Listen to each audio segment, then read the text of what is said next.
I always knew I was an afterthought. Some kids grow up knowing they are loved, wrapped in warmth, surrounded by parents who cherish them. I didn't. I was the accident, the unplanned second child, the one who arrived when my parents had already decided their family was complete. They never hid it from me. My mother said it plainly, in the casual way someone might mention an unexpected rainstorm. We weren't planning for another child, but here you are. Your sister was enough, you know? It wasn't easy adjusting when you came along. She always said it without malice. But somehow, that made it so much worse. My sister, Erica, was their pride, their joy, their entire world. She was 10 years older than me, beautiful, ambitious, and charming. She could do no wrong. She was their legacy. Every conversation revolved around her. Erica won another debate competition. Erica's teacher says she's going to be a star. We're so proud of Erica. And me? I was just there, always on the sidelines, watching, waiting, hoping, just once, to hear them say, "We're proud of you too." The only people who truly loved me were my grandparents. They were my safe place. My grandmother taught me to cook and sat with me for hours, helping me with schoolwork. My grandfather, a retired professor, introduced me to numbers, finance, and problem solving. It was in their home that I first heard the words, "You're special, Maddie. You have a mind for business. Don't let anyone tell you otherwise."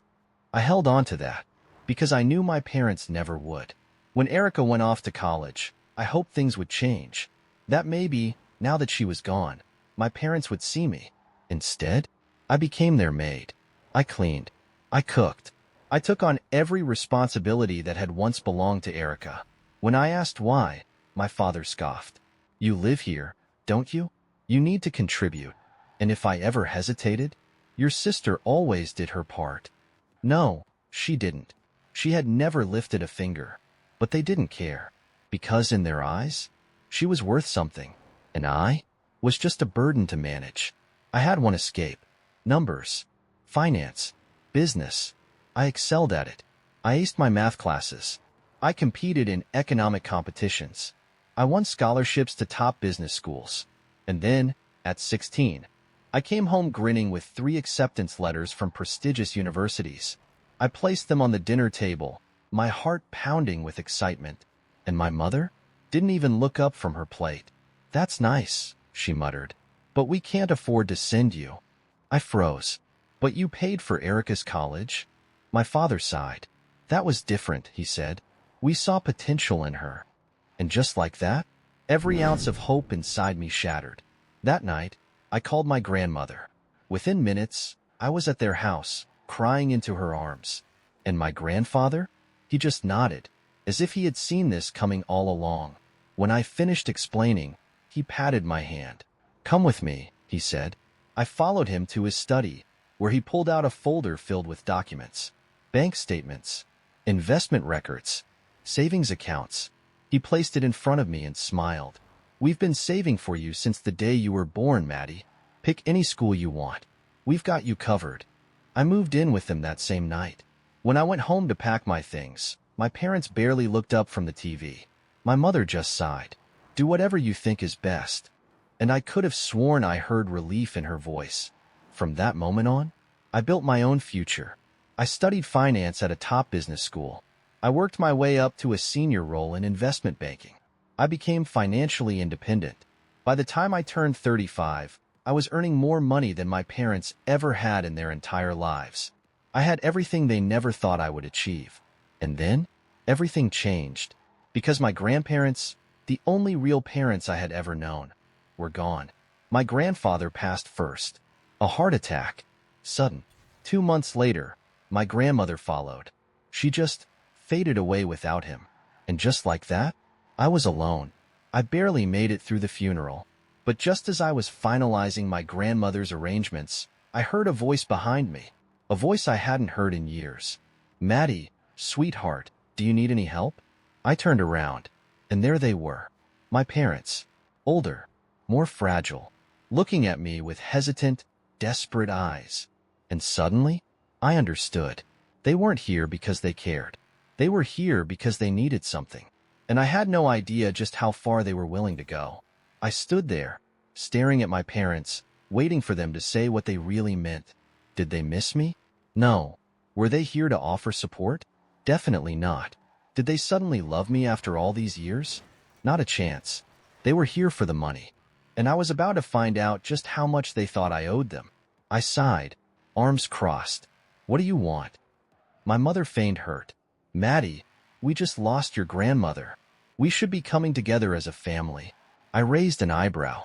Like when you refused to pay for my education, or when you let me move out without a second thought. My father cleared his throat. That was a long time ago.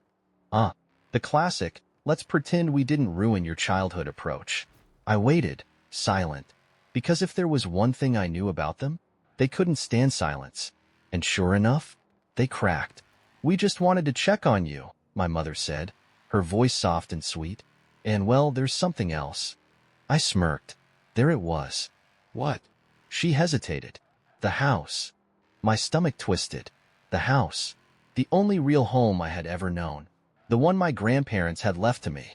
And suddenly, I knew exactly where this was going. You don't need a house that big, my father said. You live in the city. You have your own life. My mother nodded enthusiastically. We were thinking, maybe we could move in? We could take care of the place, keep it in the family. I laughed, loud and sharp. Keep it in the family? I repeated. You mean keep it for yourselves? My father frowned. That's not fair. I tilted my head. Isn't it? You ignored me for decades. You made it clear that I was never good enough for you. And now, suddenly, when I have something valuable, I'm family again? My mother sighed. We're getting older, Maddie. We don't have a lot of options. I folded my arms. Then maybe you should have treated your only financially stable child better. Silence. Because they knew I was right. But instead of accepting it, they pulled out their final trick. The one thing they always used against me. We were just thinking about your sister. My entire body tensed. Here we go. She's struggling, my mother said, shaking her head. She had to move back in with us after her divorce. It's been difficult. I fought the urge to roll my eyes. Difficult? Erica had never struggled a day in her life. My parents paid for her college. They paid for her wedding. They even helped her buy a house. And when she messed up her marriage and burned through all her money, they took her back in without hesitation. And now? Now they wanted me to sacrifice my inheritance for her? Absolutely not. I shook my head. That house was left to me. Not to Erica. Not to you. Me. My father sighed. You don't even need it.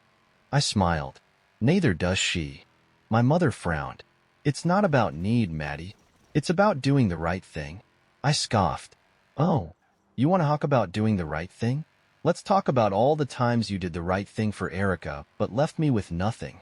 Her lips pressed into a thin line, but she had no response. Because she knew. I had every right to that house, and they had no power over me anymore. They left that night, but I wasn't stupid. I knew them, and I knew this wasn't over. They wanted the house, and if I didn't give it to them willingly, they were going to take it anyway.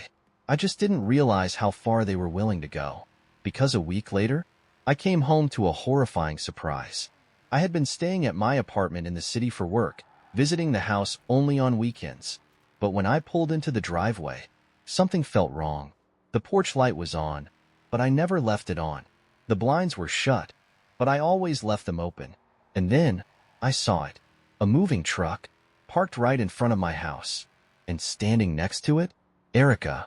I got out of my car, my heart pounding. What the hell is going on? I demanded. Erica turned, smiling, like this was completely normal. Oh hey, you're here early, she said cheerfully. We thought we had more time to get everything settled before you showed up. I blinked. Settled? I repeated. And then, I looked past her, inside the house, and rage flooded my veins. My furniture? Gone. My belongings? Packed up in boxes. And Erica's things? Already being moved in. I snapped my gaze back to her. You're moving in? I asked, my voice eerily calm. She grinned. Yeah, Mom and Dad said you wouldn't mind. I laughed. Because this? This was insane. They had actually decided to steal my house. Like I was too weak to fight back. Like I was the same quiet, helpless kid they had ignored my entire life. But they had no idea who they were dealing with. Not anymore. Because I wasn't just going to stop them. I was going to ruin them. I stood there, staring at the house I owned but was no longer welcome in. My furniture? Gone. My belongings? Stuffed in boxes like I was a guest in my own home. And my sister? Grinning like she had just won the lottery. Because to her, that's exactly what this was. A gift. Hand-delivered by our parents. They had orchestrated this entire thing. And now, they were just waiting for me to accept it. But what they didn't know was that I wasn't going to accept anything. I stepped closer, my voice steady, calm, cold. Move your stuff back into the truck? Erica blinked. Excuse me? I pointed at the house. My house. You're leaving. She scoffed, folding her arms. You don't get to make that decision. Mom and Dad already said it's fine. I let out a slow breath, barely containing my rage. You do realize I legally own this house, right? She rolled her eyes. Oh my God, Maddie. Stop being so selfish. You already have a place in the city. Why do you even care? That was when I knew. She actually thought I would just let this happen. She thought she had one. She had no idea what was coming next. I turned toward the movers, who were still unloading her things. I smiled. Put everything back in the truck, I said, loudly enough for everyone to hear. One of them hesitated. I'm just following instructions from the homeowner. I pulled out my phone, tapped on a saved document, and turned the screen toward him. I'm the homeowner. His eyes widened as he read the deed, with my name on it. Then, he nodded. All right, boys, pack it up. Erica lost it. She whirled on me, her face red. You're unbelievable. Do you have any idea what I've been through? I deserve this. I let out a short, bitter laugh. You deserve my house? For what? Being Mom and Dad's favorite? Her jaw clenched. They said. I cut her off. I don't care what they said. She opened her mouth, but before she could throw another tantrum, I pulled out my phone and dialed my lawyer. And right in front of her, I started talking. Hey, yeah, I need legal action taken against trespassers at my property. Erica's face drained of color, because she finally realized. I wasn't playing around. The next 2 hours were pure chaos. My parents showed up, screaming about how I was tearing the family apart. Erica sobbed about how I was ruining her life. The movers hurried to pack up before things got worse. And me? I just stood there, smiling, because for the first time in my life, I had the power, and I wasn't giving it back. My mother grabbed my arm, her nails digging into my skin. Maddie, please, she hissed. Just be reasonable. I met her gaze, my voice cold. You mean the way you were reasonable when you refused to pay for my education? Or when you told me I wasn't worth investing in? She flinched, but I wasn't done. Or when you let Erica steal the house I paid for and thought I'd just accept it? She swallowed hard. Then, as if realizing she was losing control, she switched tactics. Sweetheart, we're family. We should take care of each other. I laughed, loud and bitter. Where was that attitude when I was struggling? She didn't answer, because we both knew the truth. They never cared about me until I had something they wanted. I turned back to Erica, who was still standing there, fuming. You have 1 hour to leave, I said, my tone final. After that, I'm calling the cops. She snapped. You're just jealous because they love me more. I smirked. And yet, I'm the one with a house, a career, and a future. Her face twisted in rage, but she had nothing to say, because deep down, she knew I was right. By nightfall, they were gone. My parents stopped calling. Erica was out of the house. For the first time in years, I was truly alone, and instead of feeling guilty or sad, I felt free. But this wasn't over. Because my parents? They weren't just going to accept this loss. They had one more trick up their sleeves. And this time, they weren't just trying to take my house. They were trying to destroy me completely. I knew my parents wouldn't go down without a fight. I had humiliated them. I had taken away their golden child's prize. I had one, and they couldn't stand it. So, of course, they did what selfish, entitled people always do. They escalated. The first sign came a week later. I was at work when I got an email from my bank. Fraud alert. Large withdrawals attempted from my account. Multiple login attempts. New credit card applications under my name. I felt my stomach drop. I immediately froze my accounts, changed my passwords, and contacted my bank's fraud department. And that's when I found out. The person behind it? My mother. I drove straight to their house. I wasn't even angry. I was beyond anger. I was done. When my mother opened the door, she actually smiled, like nothing had happened. "Sweetheart," she started. I held up my phone and played the recording from the bank. Her voice, her name, her pathetic attempt to access my money. She paled. Then, she did what she always did. She lied. "This is a misunderstanding," she said quickly. "I was just trying to help with your finances." I laughed. A sharp, dangerous sound. "You mean, you were trying to steal from me?" Her face twisted. "Don't be dramatic. You make more than enough. You wouldn't even notice a little missing." I took a slow breath. Then I smiled. "That's funny," I said, "because I already reported you." Her eyes widened. "You wouldn't." I leaned in. "Oh, I would." She panicked. "Sweetheart, we're family. You wouldn't send your own mother to jail, would you?" I shrugged.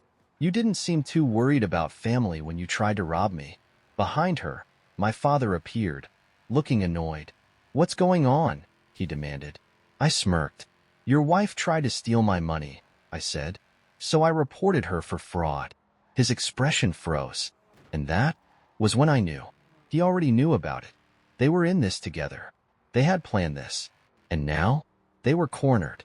I watched as real fear flashed across my mother's face. "Please," she whispered, "just let it go." I tilted my head. "Like how you let go of me when I needed you. Like how you let Erica move into my house." Silence.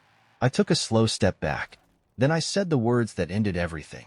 "I hope Erica lets you move in with her." I turned, walked away, and this time, I didn't look back. That same night, I followed through. Filed a fraud complaint against my mother. Put identity protection on all my financial accounts.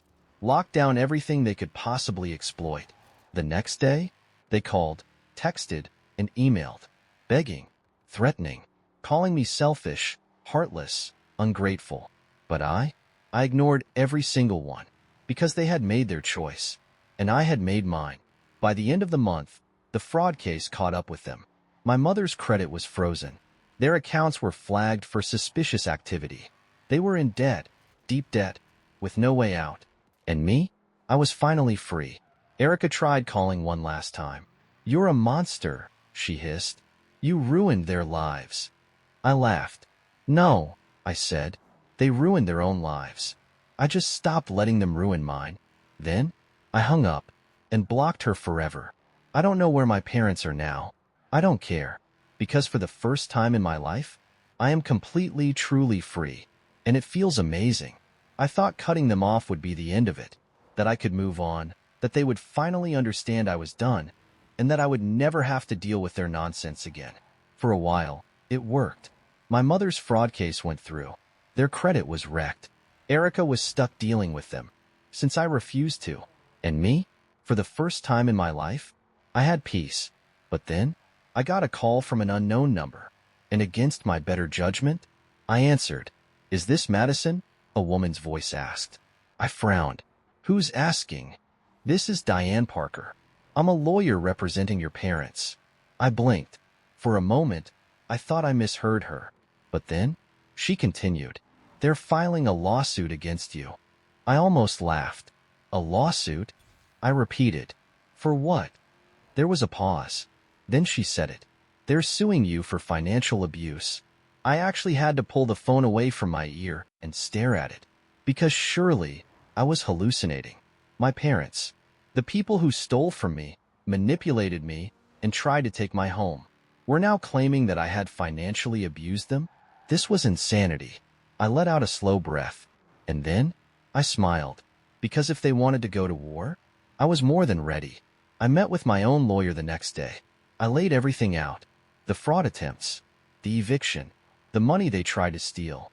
He read through it all, then leaned back, chuckling.